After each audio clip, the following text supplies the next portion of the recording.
Cordial saludo, mi nombre es Laura Alejandra Páez Muñoz y les voy a hablar sobre el protocolo de resonancia magnética de cerebro. Para este protocolo tenemos unas indicaciones médicas, las cuales son cefalea, trastornos neurodegenerativos, accidente cerebrovascular, enfermedades infecciosas e inflamatorias, lesiones tumorales, metástasis, abscesos, convulsiones, patologías vasculares. Tengamos en cuenta también que debemos tener a nuestro paciente de cúbito supino y para realizar el protocolo se debe tener una preparación en donde debe tener un consentimiento informado por escrito para ingresar al resonador, un consentimiento informado por escrito de autorización a la inyección del medio de contraste si el protocolo lo requiere, retirar todos los objetos metálicos del paciente y verificar la tasa de filtración globumeral. La resonancia magnética es un examen especialmente potente para estudiar estructuras como el diencéfalo, mesencéfalo, que es el cerebro medio, protuberancia, mielencéfalo, médula oblonga, bulbo y la médula espinal. Aquí tenemos unas imágenes en modo secuencial en planos axiales coronar y sagital, potenciadas en T1. Teniendo claridad de las imágenes potenciadas en T1, estas proporcionan un excelente detalle anatómico. La grasa aparece con alta intensidad, siendo así hiperintensa.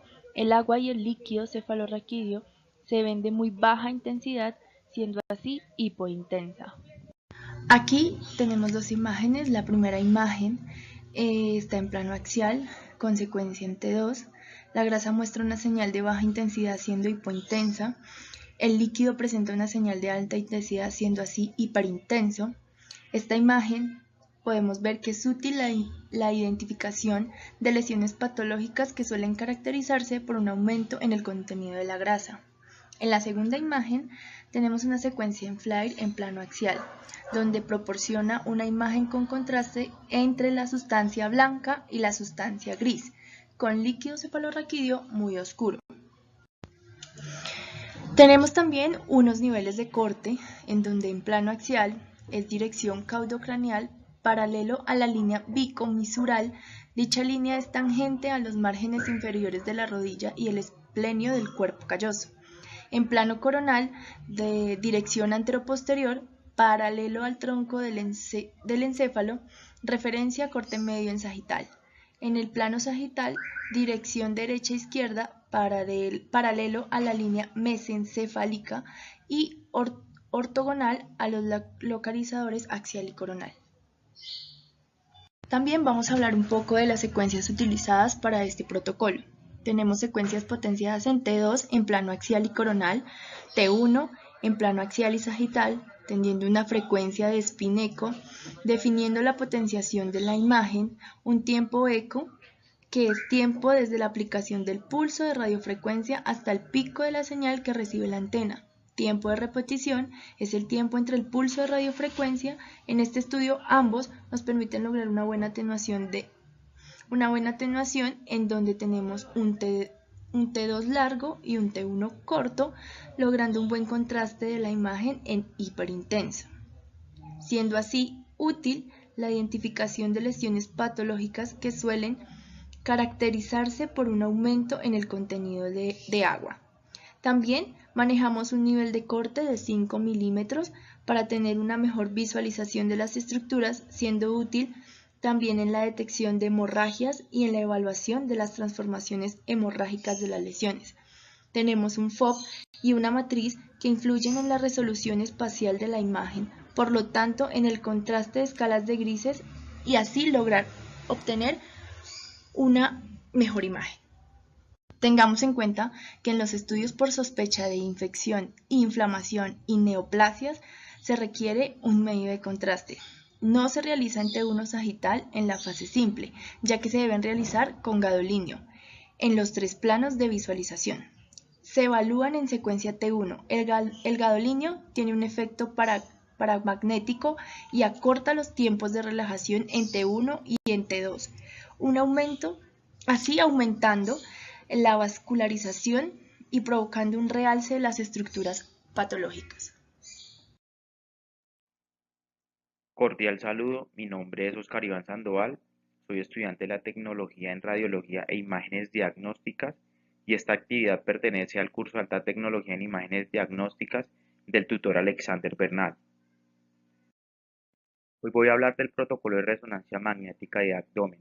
Las indicaciones médicas para este protocolo son las siguientes: cirrosis, hiperplasia nodular focal, adenoma hepático, hemangioma, grasa focal, carcinoma hepatocelular, quistes hepáticos, hemocromatosis, hemosiderosis e infiltración de grasa. El posicionamiento del paciente debe ir de cabeza primero en decúbito supino. La preparación del paciente es la siguiente: consentimiento informado por escrito para ingresar al resonador, consentimiento informado por escrito de autorización de inyección de medio de contraste, retirar todos los objetos metálicos del paciente y verificar la tasa de filtración glomerular. Una resonancia magnética de abdomen es un examen imagenológico que utiliza imanes y ondas de radio potentes. Estas ondas crean imágenes del interior de la zona abdominal. No emplea radiación. Las imágenes por resonancia magnética individuales se denominan cortes. Estas imágenes pueden almacenarse en una computadora, verse en un monitor o copiar en un disco. Un examen produce docenas o algunas veces cientos de imágenes. En el localizador de plano axial se planea desde el eje coronal y sagital, dirección craneocaudal, desde las bases pulmonares hasta las crestas ilíacas. Se utiliza un gating respiratorio en inspiración sostenida, mientras que en el localizador coronal se planea a partir del eje axial y sagital, desde la pared anterior abdominal hasta la pared posterior del abdomen. Se utiliza un gating respiratorio o en expiración sostenida. En esta imagen podemos observar dos imágenes de corte axial de abdomen potenciadas en T1 y en T2, donde se evidencia una señal hepática normal. En la siguiente tabla de secuencias vamos a hablar de las secuencias potenciadas en T2 coronal. En Trufis logran generar un refase de los protones que están en movimiento. Los líquidos se ven hiperintensos y los vasos sanguíneos también se ven hiperintensos. Esto nos permite hacer un estudio de tránsito intestinal evidenciando el borde de las estructuras de color negro haste axial y coronal, siendo una secuencia rápida de adquisición de una imagen por segundo, viendo el líquido hiperintenso. Los vasos sanguíneos se verán hipointensos, se logra hacer una saturación de la grasa, pero menos homogénea que la técnica STIR. Esta secuencia haste en cortes definidos dirigidos al colédoco útil en colangioresonancia magnética.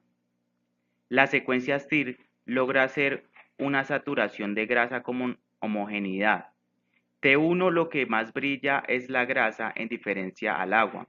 En fase opuesta da dos imágenes dentro de la misma secuencia. Los líquidos se ven hipointensos y logra diferenciar la interfase donde exista agua o grasa a un margen negro. En la secuencia con gadolino en T1 con medio de contraste, el líquido se ve hipointenso. Debido al movimiento de los vasos sanguíneos, tiene una saturación de la grasa.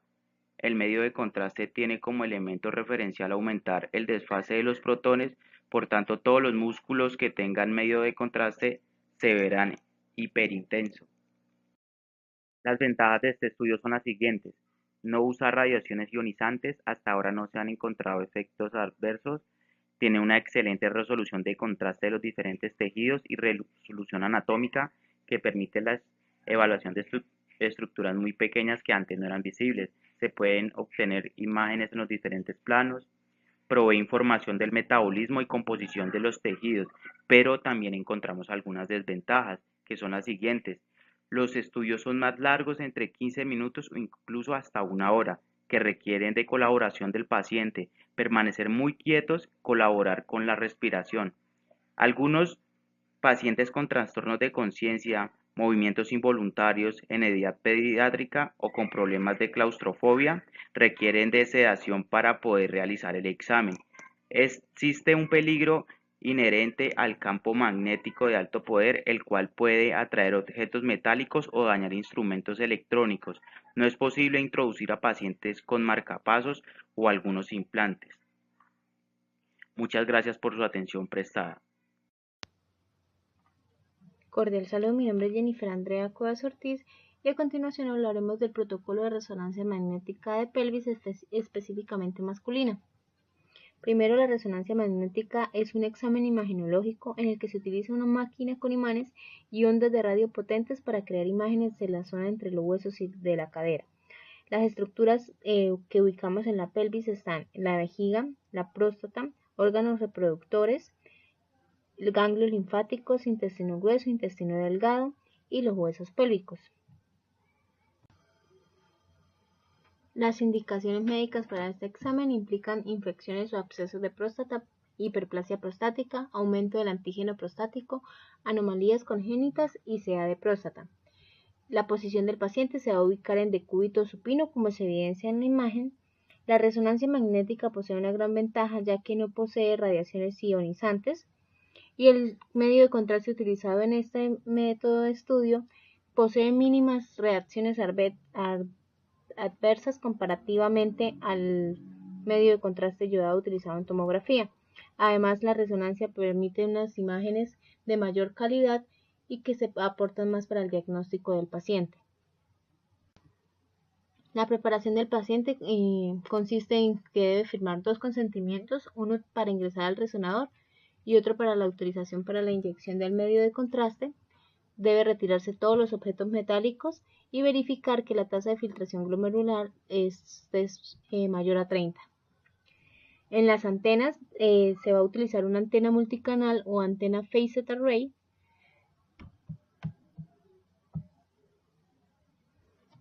la cual posee una alta resolución en cuanto a la obtención de imágenes con una buena calidad, mayor comodidad para el paciente.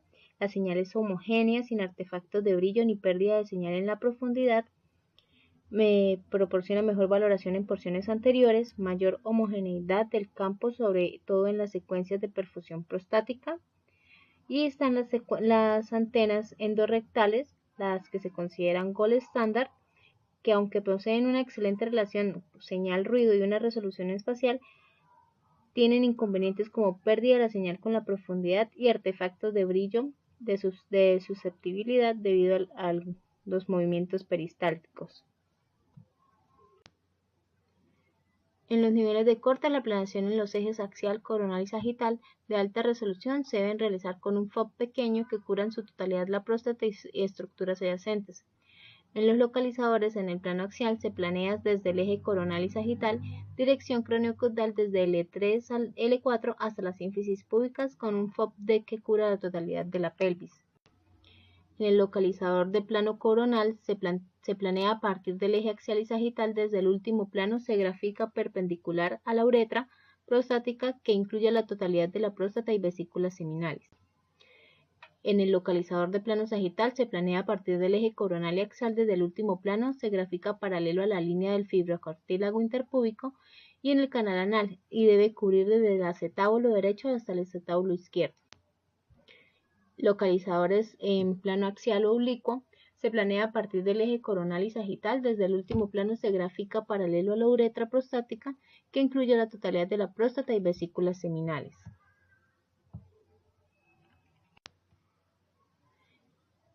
En la imagen podemos evidenciar el protocolo de pelvis en el cual el estudio básico para pelvis ósea utiliza un campo de visión amplio de 300 a 350 milímetros y cortes gruesos de 6 milímetros. Esto opcionalmente se puede emplear el estudio específicamente a una cadera con secuencia seco gradiente en T1 en los 3 planos de espacio y aplicando un campo de visión más pequeño de unos 160 milímetros. Se pueden evidenciar secuencias potenciadas en T2, la cual ayuda a visualizar mejor la imagen ya que el líquido se va a ver de forma hiperintensa. El protocolo incluye indispensablemente la T1, que en el plano axial se puede complementar con otra secuencia coronal y un FOB más amplio para detección de áreas hemorrágicas posteriores a biopsia, afectación metastásica, ganglionar y ósea.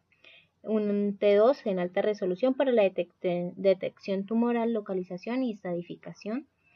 La secuencia Espectroscopia proporciona información metabólica sobre el tejido prostático, mostrando la concentración relativa de los componentes químicos en pequeños volúmenes de interés. En la siguiente imagen podemos evidenciar la anatomía de la zona prostática en las zonas potenciadas en T2. Con la V podemos ver la vejiga, VS vesículas seminales, la ZC nos identifica la zona central, ZT la zona de transicional, ZP zona periférica. En el borde azul podemos evidenciar la cápsula anatómica y en el borde naranja la pseudocápsula o cápsula quirúrgica. En esta imagen podemos evidenciar el cáncer de próstata en el estadio T2AN1 en imágenes axiales potenciadas en secuencia T2, donde evidenciamos la letra T como la área hipointensa en la zona periférica de la próstata, correspondiente a un tejido tumoral en el lóbulo prostático derecho que no ha atravesado la cápsula prostática, y en la letra N podemos ver la afectación ganglionar. Es muy importante aplicar la secuencia T2 en la próstata, ya que cuando se aplica la T1 la glándula prostática muestra una intensidad de señal baja intermedia de forma homogénea que no permite detallar la anatomía zonal de la próstata. En la imagen T2 se va a demostrar mejor la anatomía de la próstata en el caso de pacientes que tengan estadios de cáncer. Gracias.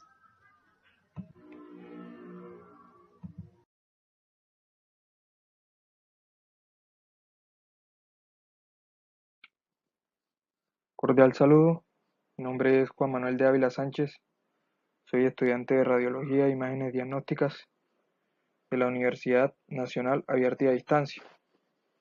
En el día de hoy les voy a hablar un poco sobre el protocolo de resonancia magnética en rodilla, el cual este estudio tiene unas indicaciones médicas, las cuales debemos saber el por qué se realiza este tipo de estudio. Entonces estas indicaciones pueden ser el trastorno de los meniscos, puede ser una anomalía en la médula ósea, también un trastorno sinovial, una neoplasia del hueso en articulación de los tejidos blandos, un desgarre de ligamentos, ya sea cruzado, ligamento colateral o el retinacular.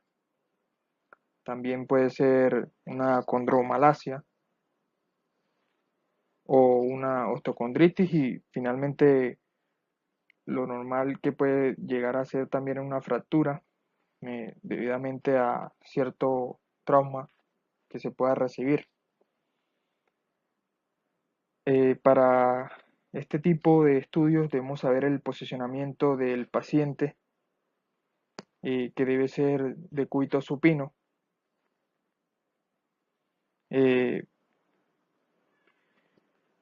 Va con los pies primero hacia el gantry. También se debe hacer una preparación previa antes de hacer este estudio, el cual el paciente debe llenar un consentimiento informado por escrito para ingresar al resonador. También debe llenar otro consentimiento informado, el cual debe ser donde autoriza la inyección del medio de contraste. El paciente debe retirar todos los objetos metálicos y hay que verificar la tasa de filtración glomerular.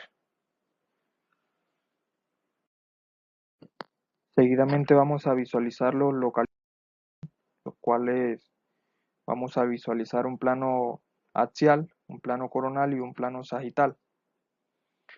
Este plano axial se grafica a partir de los planos sagital y coronal.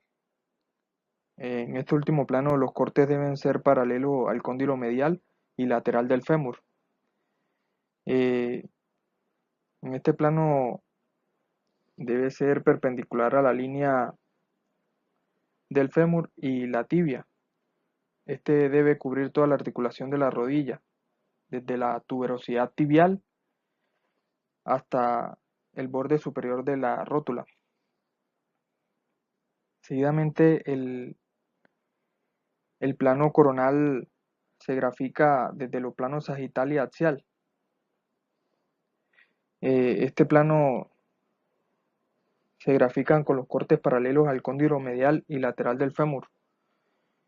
En el plano sagital debe ser paralelo a la línea del fémur y la tibia, y los cortes se planean desde la patela hasta la línea de la arteria poplitea. En el plano sagital, este plano se grafica desde el plano axial y coronal.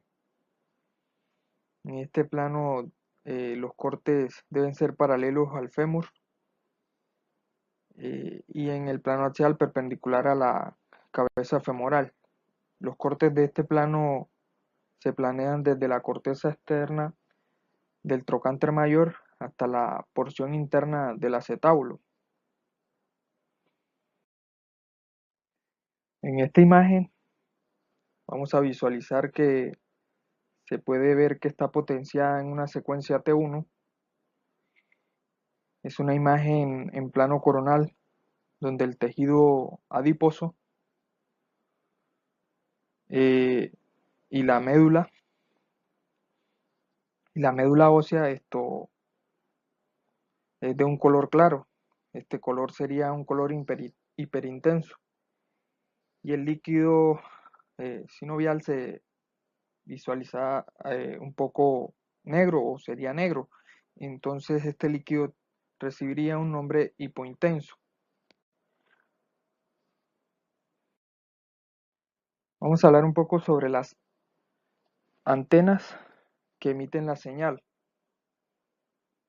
Para la realización de este estudio se utilizan unas antenas, como se pueden ver aquí, son llamadas antenas de cuadraturas. Estas antenas reciben la señal de dos ejes del espacio y tienen la ventaja de hacer una mejor resolución espacial y realiza una secuencia en cualquier plano espacial. Seguidamente vamos a hablar un poco sobre la tabla de secuencia, donde podemos visualizar en esta tabla que se realiza para el protocolo de rodilla una secuencia potenciada en T2 y densidad protónica. Esto quiere decir que se va a ver el tejido adiposo de la médula ósea. No solamente se va a ver el tejido adiposo de la médula ósea, sino que también el tejido subcutáneo se va a ver hiperintenso. De igual manera vamos a ver el líquido sinovial hiperintenso. Esta secuencia es muy utilizada en el músculo esquelético, ya que tiene una delimitación anatómica muy buena comparada con la secuencia T1. Esta hace que el líquido se vea negro y ayuda a detectar ciertas patologías.